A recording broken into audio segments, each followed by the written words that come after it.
students. I am Priska Mbogo, one of the instructor of this course, OEF 102, History and Sociological Aspects in Education. In this presentation, I will take you through part 4 of the course, which is Comparative Education.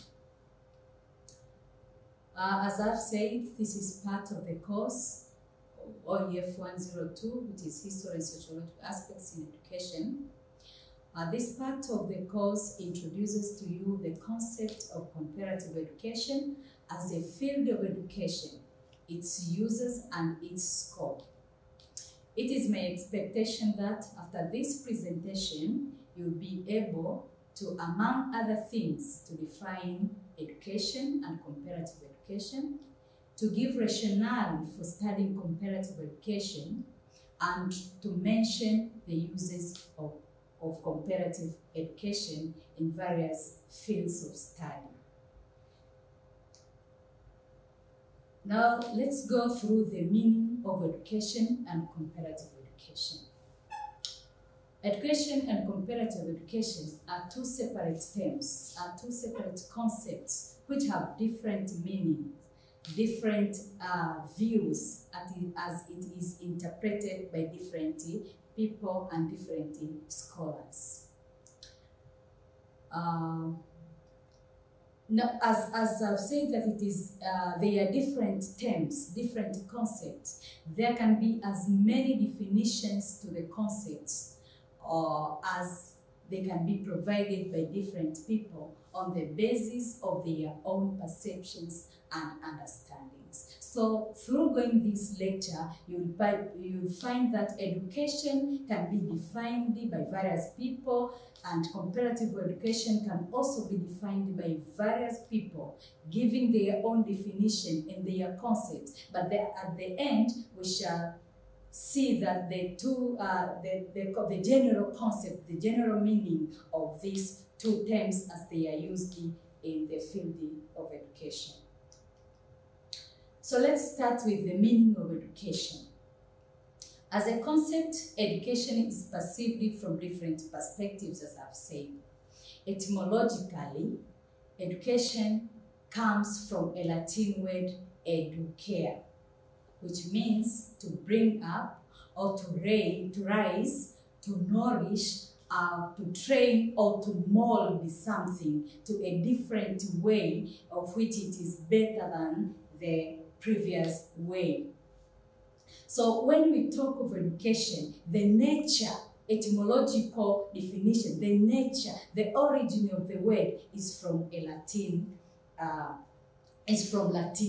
which means to bring up a person, to rise a person, to nourish and to mold that particular person into the way that he or she becomes acceptable to a certain society.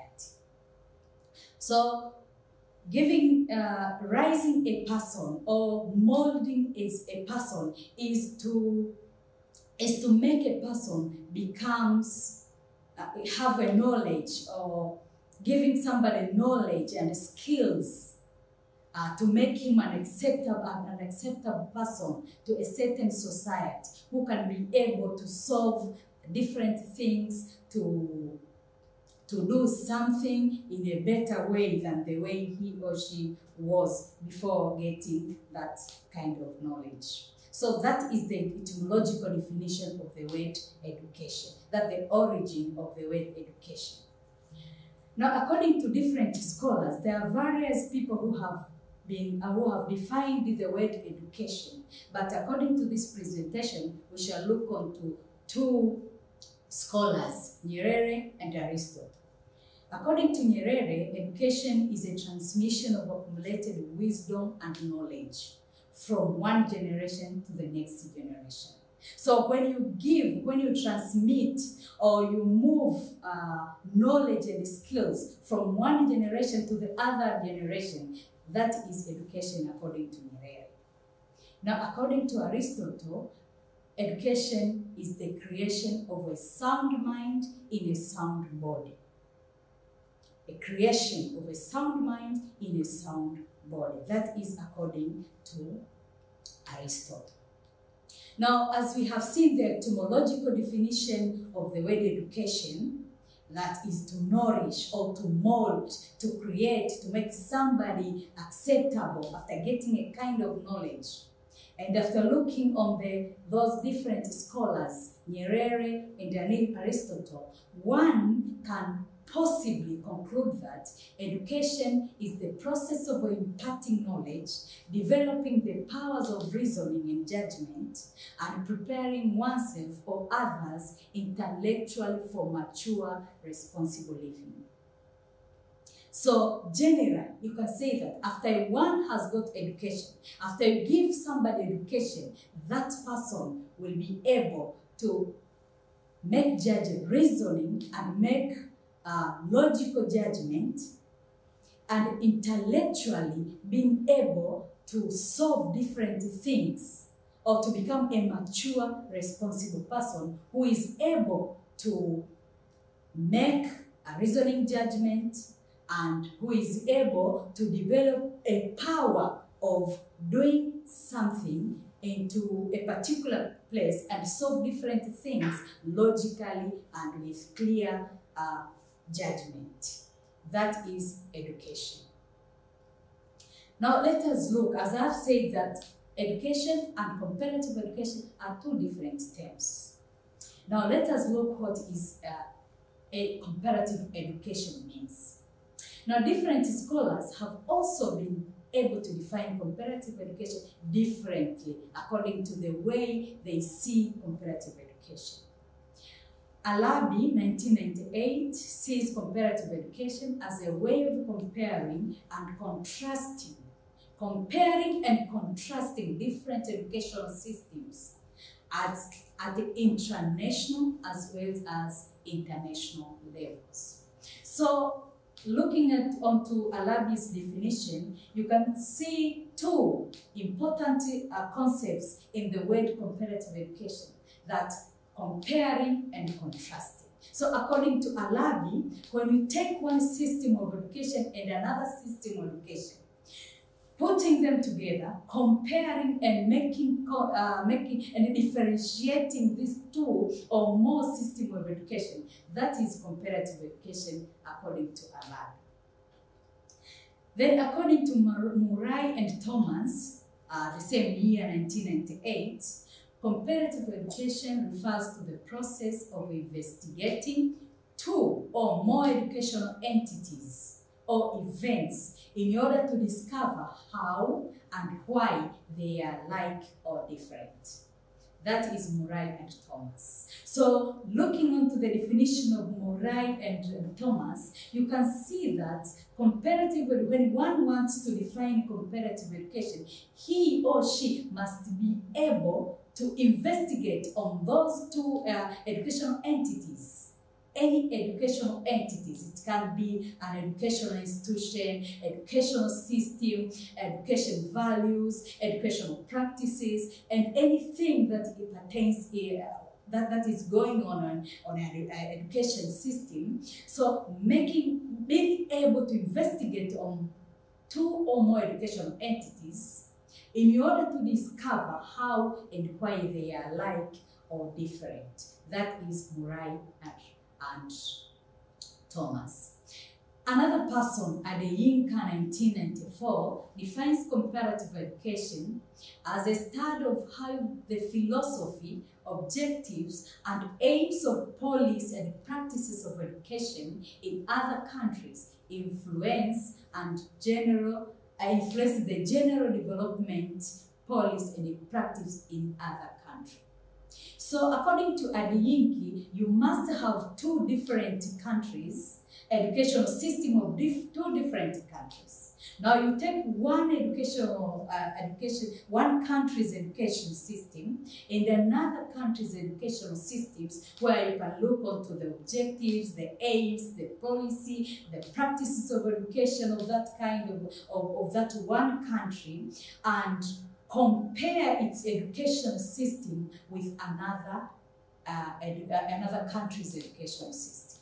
That is according to Adeyinke. So you can see that according to Adeyinke, you must also have two different countries where you take the policies, the practices, the objectives, the aims of education of that kind, of that type, or of that country, and make or differentiate with another country's education in order to make a general development. In order to make development, when you want to develop your, let's say, your country's education system, you cannot take your only education system, but you have to take another country's education system, practices, objectives, aims, policy, and anything that you want to make changes on your country. So after evaluating, after analyzing another country's education system is where now you can be able either to borrow or to change your education system according to the other country's educational perspectives.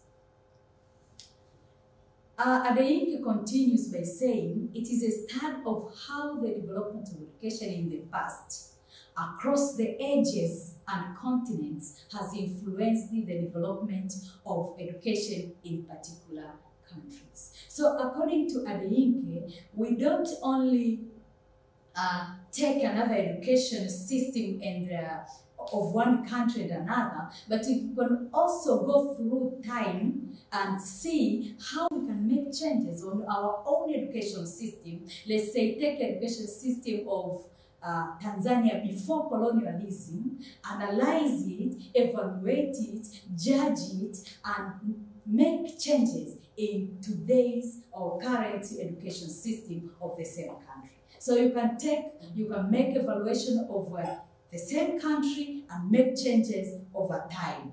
That is according to Adeyinke. So in general, after looking into the other scholars, different scholars, the way they perceive comparative education, we can now generally say that comparative education has been defined in different ways by different authors, but what is common in the definition is the emphasis on the use of data from one educational system to bring about changes in another system of education. That is comparative education. So my dear students, when you want to define or to give the meaning of comparative education, the most important thing to take into consideration is the word comparing. That is basically where we get the word comparative education, because comparative comes from the word compare. So when you want to know or to establish the meaning of comparative education, it is basically the way of comparing two education systems of one country and another country, or over time. You can take the past education system and the current education system, comparing the way the practices and the objectives, the aims, and anything that you want to make. And through that comparison is where you can make changes. You can make developmental changes on the education system. Now, after looking on the meaning of comparative education and education in general, now what is the aim, purpose, and reasons for studying comparative education? Is there a need of studying comparative education? Do you think that we need comparative education? Now, comparative education has different aims and purposes.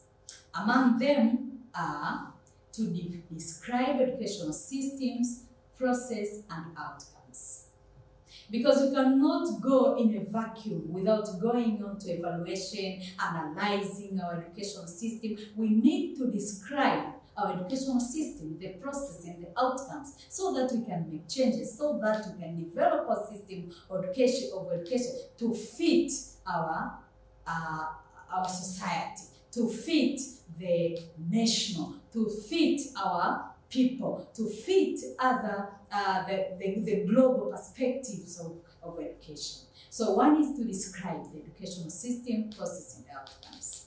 We need also comparative education in order to assist in the development of educational institutions and practices.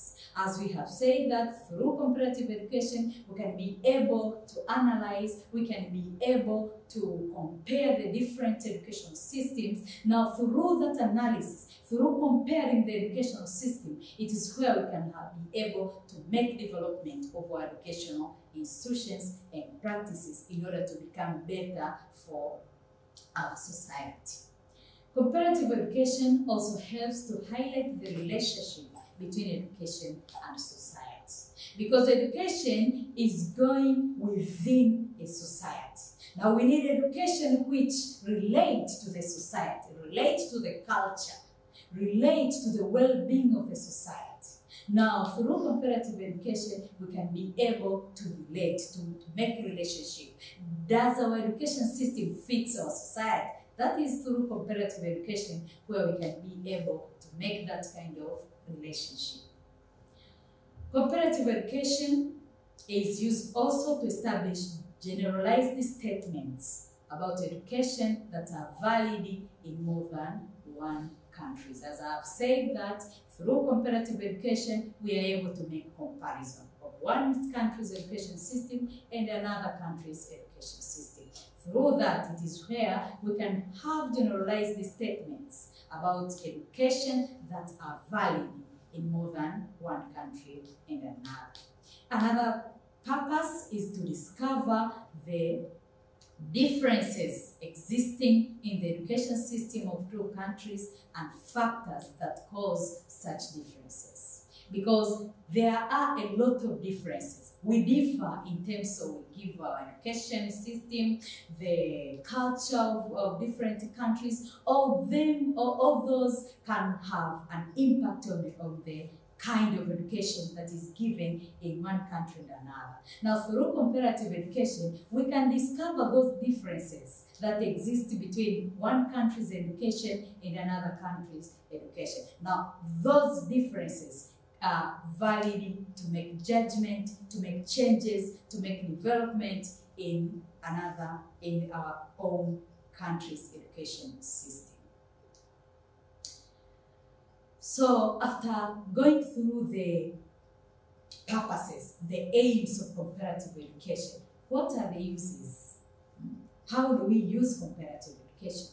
Now, comparative education is used in several ways. One is the major use of comparative education is to solve various educational problems. So through comparative education, we are able to solve the educational problems that exist, that happens over time or over a certain period of time. Through comparative education, comparative education is also used to facilitate planning of educational programs, curricula, and teaching methods. So through comparative education, you can be able to plan. You can be able to manage your educational programs, how to plan on the how, what are the strategies to be used, what are the facilities needed, what are the resources needed. All of them can be done through comparative education. Comparative education is also used to facilitate educational assessment and evaluation. Through comparative education, we assess our education system. We make evaluation and judge our education system. Also, comparative education is used to assist in the promotion of international relationship. We know that our country is not in a vacuum, but it is within the global world. Now, we need comparative education in order to promote our international relationship. When we go through another country's education system, we promote our international relationship. Because sometimes after going through comparative education, we borrow something from other countries' educational system. Now, through that, we promote our international relationship, which is good for our welfare. Comparative education is also used to assist in the understanding of how various changes in education occur. Education as an entity in the society is going through various changes over time. Now, these changes can be well understood through comparative education. When you compare our education system with another country or over time, now we can be able to understand those changes that may have impact on the education system. The scope of comparative education. When we speak of the scope of comparative education, we are talking on the dimension of comparative education. How do we get the concept of comparative education? Now, comparative education is the subject which is interdisciplinary in nature. It draws its context from various subjects, including history of education, philosophy of education, sociology of education, anthropology, economics, geography, literature, and psychology. Now, after going through the meaning of comparative education, and the uses of comparative education, now let us look on the evolution of comparative education. Where is comparative education involved in? Where does it come from? That is what is going, what we are going to see. Comparative education historically can be traced back to the end of Napoleonic Wars during the beginning of the 19th century. Now, the Napoleonic Wars in France marked the beginning of comparative education. Through Napoleonic Wars, it was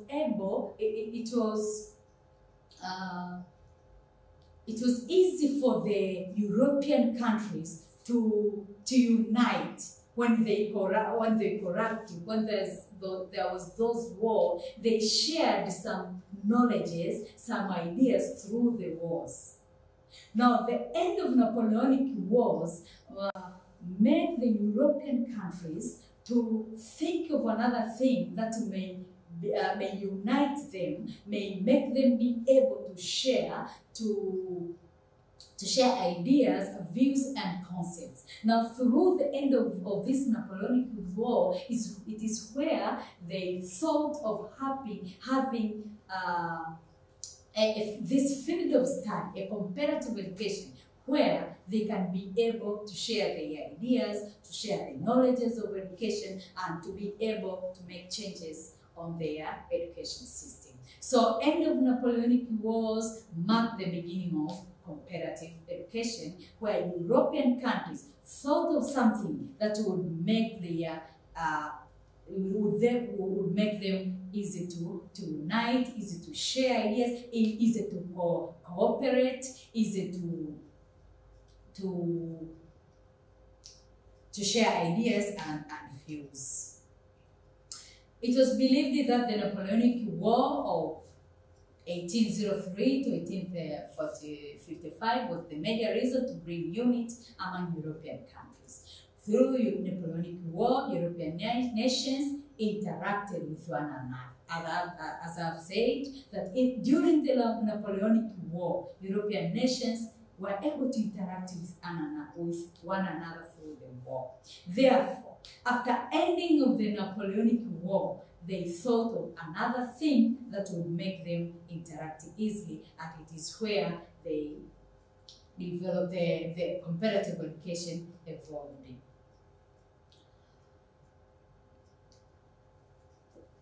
Now, after looking through what then causes the development of comparative education, let us see how the comparative education developed. What were the stages in the development of comparative education? Development of comparative education can be explained in 3 phases. One, the first phase is descriptive and borrowing stage, what is called the period of pioneers. The second is predictive stage, or the period of philosophers and the historian, and the scientific stage. The descriptive and borrowing stage, or the period of pioneers, that was post 1817. This begins with the ideas. This idea was the idea of Mark Antony Julian. This is the father of comparative education. In this period, it was believed that the characteristics prevailing in one country may be absorbed in the educational system of another country, regardless of social, political, economic, and religious differences that existed between the 2 countries. So, in this period of time, as the word descriptive and borrowing stage explains, it means in this stage, what was necessary was to describe a certain country's education system and borrow the ideas of that country without looking into social, political, economic, or religious differences that existed. So whatever happens in one country was borrowed by another country, regardless of those differences that existed. That is the major idea that attained during this during the first stage of comparative education, the descriptive and borrowing stage. What matters was to describe the education system and borrow any idea that existed and take them to another countries without looking on the differences that existed. The second stage is the predictive stage, or the period of philosophers and historians. Sir Michael Sadler of England was the father of this second stage of comparative education.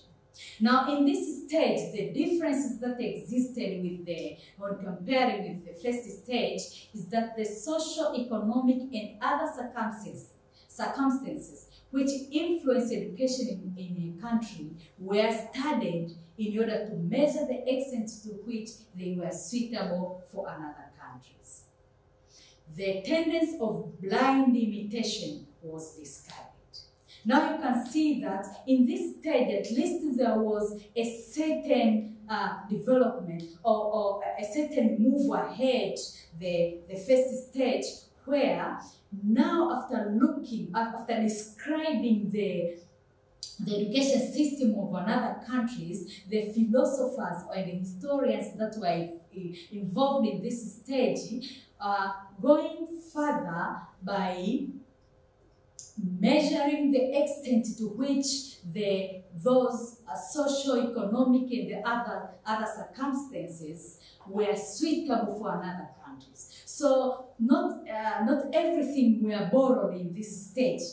Only those which were suitable were to be borrowed in the other country's perspective, the other country's education.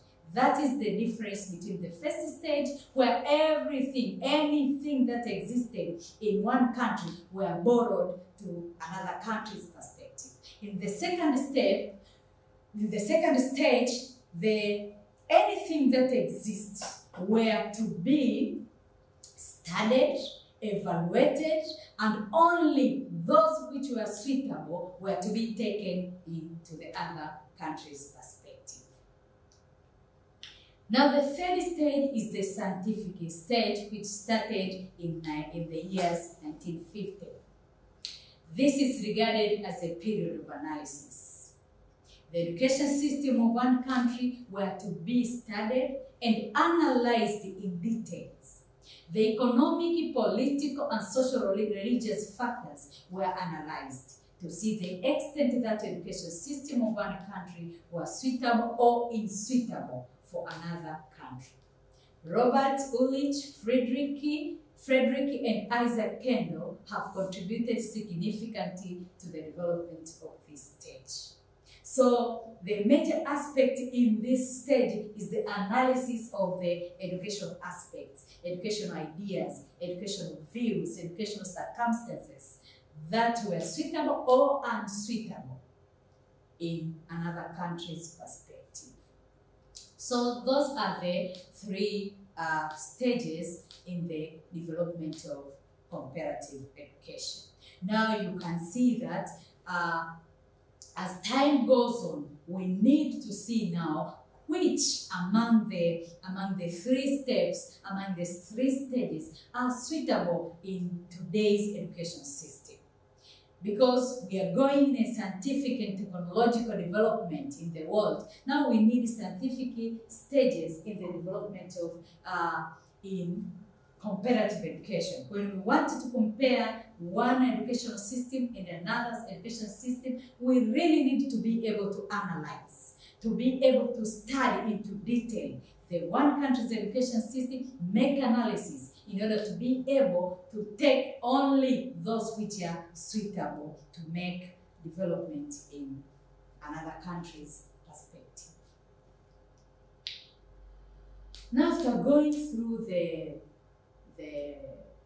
developmental phases, let us go through the methodological aspects in comparative education. So let us go through the methodological aspects in studying comparative education. These are the methodologies, the approaches that one can use in the study of comparative education. There are a number of methodological approaches used by scholars in their approach to the study of comparative education. In knowing the comparative education, as we have said that comparative education passes through different stages. Now, through those stages, there were different scholars which used different approaches, different ways in the study of comparative education. Now, each phase among the three phases that we explained previously produced a different type of work depending on the dominant views and motives for comparative education studies. So we can see we have different methodological aspects in comparative education depending on the comparative education phase and the scholars that were involved.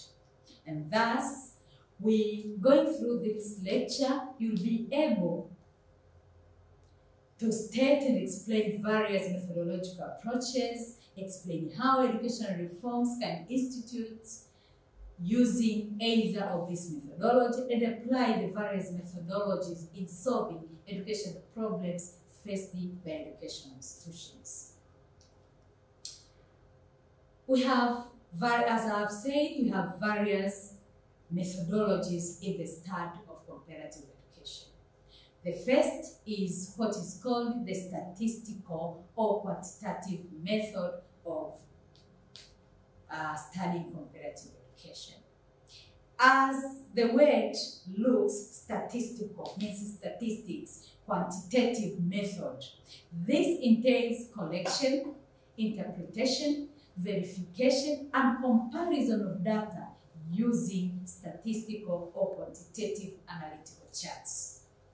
So in this approach, scholars use the statistical data in order to analyze and to be able to speak of one country's education system, in order to be able to borrow, either to borrow or to make changes in another country's educational system. So through this method, scholars use these statistics. So various types of educational data, example, data about the number of schools, expenditure on them, the percentage of passes and failures, expenses on teachers, salaries, school building, etc. Anything were to be collected, interpreted, verified, and compared with another country's perspectives. So statistical data were the only was the only approach used in making comparison. So we need to take data in this stage, in this approach, statistical data were taken in one country's perspective, put in quantitative charts, and through those charts is where you can compare with another country's perspective. That was the statistical approach. The second approach is cataloging descriptive approach. This was used in the 19th century. The purpose of comparative education in this type of approach was to incorporate the good points of another country. This required a detailed description and evaluation of the educational characteristics of another country. So in this type, we go beyond the statistical data, the quantitative charts. We now have descriptive data, the description. We describe the educational system into detail. And through that description is where we can make judgment and compare with another country's educational system. The third is the historical method approach. This used the past educational system, the past information about the education system of one country. Now, after knowing the past of one country's perspective, education perspective, you'll be able to understand the present education system and improve the future. So here what is involved is to know the past education system in order to understand the present education system and improve the future education system. Because we know that education goes through different periods of time. So we have the past, we have the current, and we will have the future education system. Now, in order to improve either the current or the future education system, we have to go through the past to see what happened during the past in order to be able to make judgment, to make improvement through looking to the past, coming to the present, and plan for the future education system. The fourth approach is the scientific method approach. This was developed in the year 1960 by Harold Noah and Mark Eckstein. In this approach, the scientific procedures were to be involved to arrive into a conclusion. Only scientific procedures were to be involved in order to make judgment, in order to make evaluation, in order to analyze, in order to interpret the education system of the country. Those were the four different educational approaches that were used in the study of comparative education. Now, to conclude, we can say that different methodological approaches are used in the study of comparative education, as we have seen them. Basing on the reality that every approach has its strengths and weaknesses. Every approach has its strengths and weaknesses.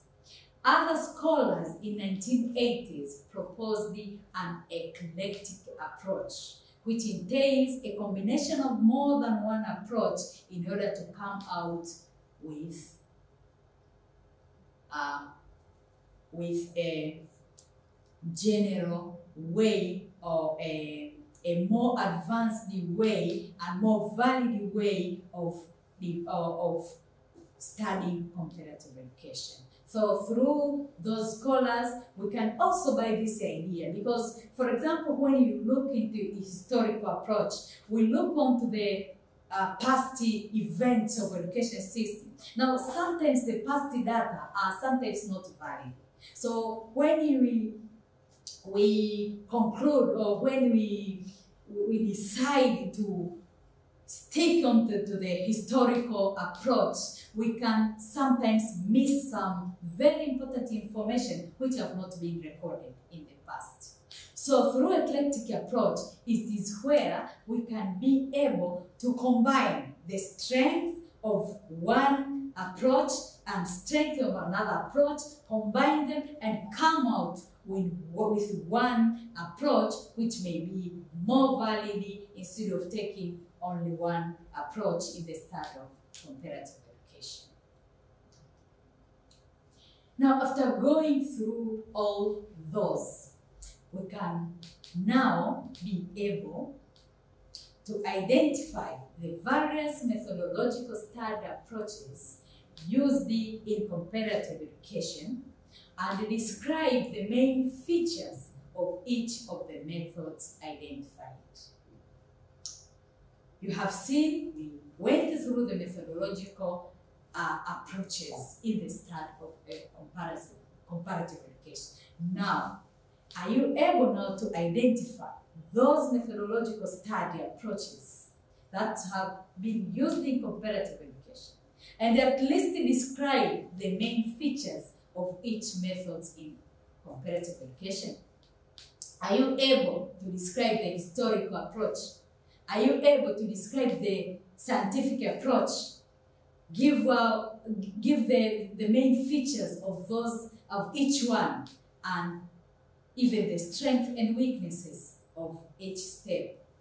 It is my hope that after going through this lecture, now you are able to identify the methodological stage. The second question, are you able to identify an educational problem in your country and show how you would use any of the methods discussed to carry out a comparative study to solve it? Are you able to define or to identify any educational problem in your country and show us how you would use any of the methods that have been discussed to carry out a comparative study to solve that kind of problem? Are you able to critically discuss the merits and demerits of the historical approach in the study of comparative education? Are you able to assess the practicability of a scientific approach in the study of comparative education? It is my hope, dear students, that now you are able to at least give your views on those reviewed questions after we have gone through the lecture by defining comparative education, defining education, seeing the methodologies used in studying comparative education, the steps in the development of comparative education, and other things that we have gone through. I thank you so much for your listening and your cooperation. Thank you.